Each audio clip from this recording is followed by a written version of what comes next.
Trump administration has been demanding cheaper dollars. They've been aggressively attacking the Fed and Jerome Powell. They've stop QT, stop QT, stop QT, lower rates, lower rates, lower rates. And we just saw the beginning of that. We're entering a new era in world trade, in the global alignment. Over a long enough time frame, you cannot export pieces of paper that you print out of thin air and import real goods and services, real stuff. The Federal Reserve just dropped a bombshell, and Jack Mallers says the writing is on the wall. In today's video, we're breaking down Mallers' fiery take on the end of quantitative tightening, the slow death of the current financial system, and why the world is shifting toward a neutral reserve asset, Bitcoin. From America's post-World War II trade deals to the Fed's decision to ease monetary policy starting April 1st, Jack argues we're entering a new era of global finance, and Bitcoin sits at the center of it. He's not talking in hypotheticals. He's quoting top US officials dissecting Treasury and Commerce policy and painting a clear picture. The dollar is being sacrificed, and Bitcoin is the escape hatch. If you want to understand what's really happening behind the scenes and why Bitcoin isn't just another asset, but a monetary lifeboat, this is a video you don't want to miss. Hit subscribe and let's dive into it. The Federal Reserve has come out and said it's ending QT. QT stands for quantitative tightening. Tightening meaning tightening monetary policy, strengthening the dollar. They came out and said, we are putting a stop to QT starting April 1st. That's a big, big, big deal. That's a sign from the Fed that they are easing monetary policy. Easing meaning they're making it easier to get money, easier to trade, easier to get a loan, easing access to capital.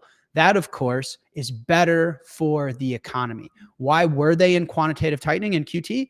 Well, because they're trying to fight inflation. The less money, the less dollars there are in the economy, then the less you can bid up prices of eggs, right? The more dollars there are in the economy, the higher the prices of stuff will go. So they had enacted quantitative tightening to fight inflation, and they are starting the resignation of that battle.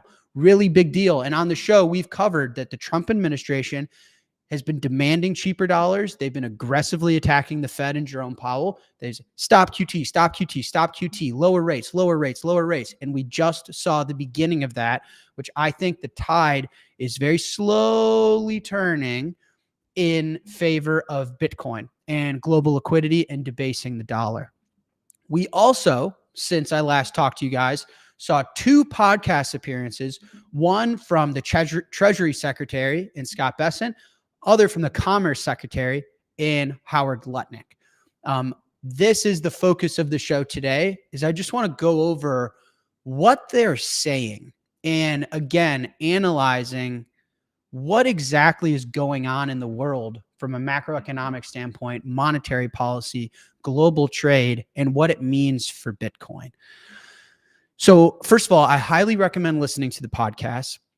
It's on the All In podcast. It's Scott Bessent, the Treasury Secretary of the United States, and Howard Lutnick, the Commerce Secretary of the United States. And they talk very openly about their plans for monetary policy, managing the balance sheet, revenue streams for the United States. You know, guys, I think the biggest takeaway, which confirms a lot of what we've been saying on the show, is that we're entering a new era in world trade, in the global alignment. I put out a tweet storm maybe a month or 6 weeks back, and it talked about how what we're living through today is the unwind from the world wars, okay? After the world wars, the world was absolutely decimated, right? We couldn't really conduct global trade with anybody, with Germany, with Japan, with China, because they were all bombed to death. Economies decimated, ability to produce raw goods and materials absolutely decimated. And so what did we decide as the United States of America? we struck these deals with these countries that effectively said, you guys produce stuff for us because you need to bootstrap yourself, get yourself back on your feet. We can't really trade with you because you don't have any money. You're crushed. You lost. So you produce stuff, get back on your feet. We'll be the customer. We'll be the buyer of the stuff. So you need a customer. You need to produce stuff for someone. We'll purchase your stuff. And so in return for the stuff that you're producing, we'll import the raw goods from you. We'll export the US dollar. We'll give you strength. So we're basically exporting the strength of our local economy, the strength of our industrial infrastructure in the United States of America. Okay, we have the strong economy. We're on the good side, the other side of the world wars. So we'll export you the dollar, the new world reserve currency, and we'll import real goods and services. And this was a tactic to just get the world back on its feet. Okay. And it did exactly that. Japan had some of the biggest growth that economies have seen in recent memory. China, totally reindustrialized, now produces all the stuff for the world. The German economy, incredibly strong. Germany is one of the wealthiest countries in the world, right? It worked. But inevitably, over a long enough time frame, you cannot export pieces of paper that you print out of thin air and import real goods and services, real stuff. You know, oftentimes people make the economy and macroeconomic ideas and policy way too complicated. Would you give someone real stuff for a piece of paper they print? The answer is probably not. So this is never a long-term sustainable plan. And over the last decade, it started to fall apart because China, for example, has decided not to be buying US treasuries and US debt anymore, not to be reinvesting their profits of trade into the US debt market, into the US economy anymore, not sustaining this. They're like, you know what? We're going to invest in gold. We're not going to take all of our excess profits. It's been a long time since the world wars. We're going to kind of roll off of this idea. And so what I've said on the show for many months is we're starting to unwind from relationships built decades ago, almost a century ago, of helping everyone get on their feet. Because realistically, people aren't going to want a dollar that's printed out of thin air in return for oil, in return for gas, in return for food, in return for metals. Why would they? And so that's what we were starting to see. And if you listen to Howard Lutnick on the All In podcast, he says exactly that. He says exactly that. If you listen to Scott Bessent, he talks exactly about a new regime, a new America First program. And I think the main thing I want to spend my time on my podcast talking about today is just highlighting the fact that I think in America, we get too caught up in the left versus the right, the blue versus the red.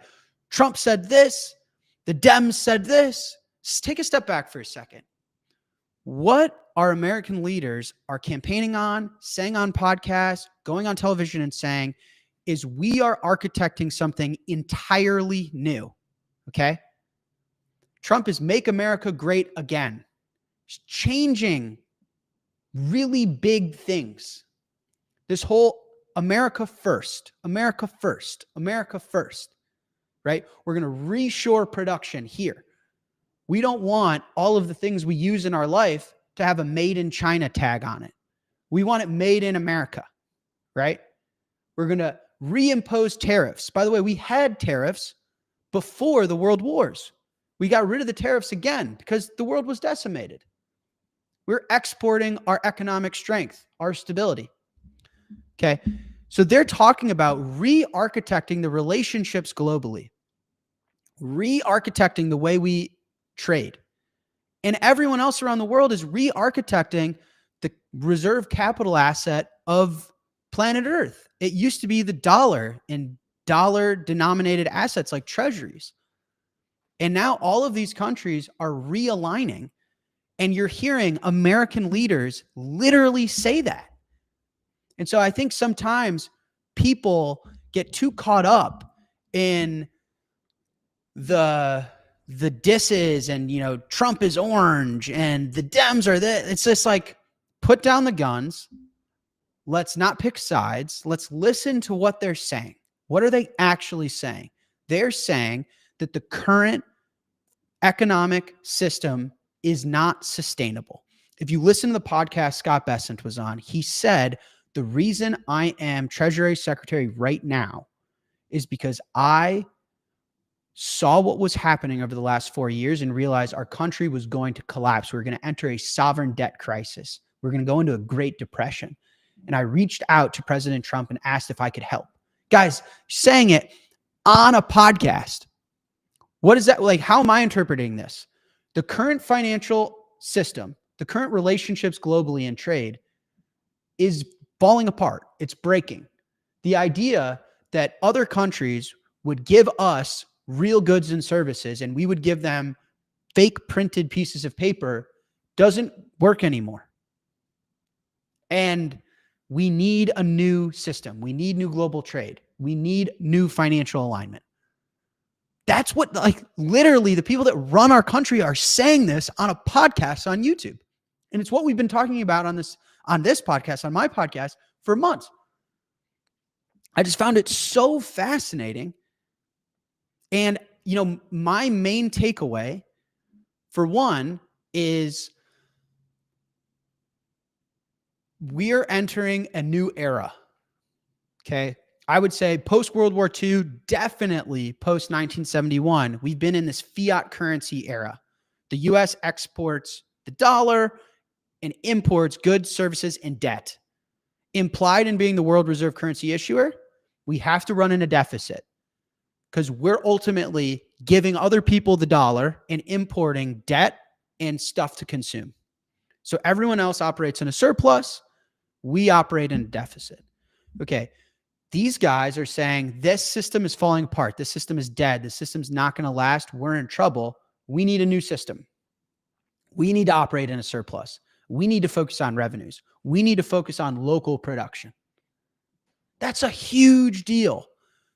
Is that the world is slowly moving away from a strong reserve currency where you're exporting the strength of a local economy that survived a world war to more of a neutral reserve monetary system like gold, like Bitcoin, where the dollar is going to be debased and is going to be the escape valve for all this debt that the U.S. has built up over 100 years.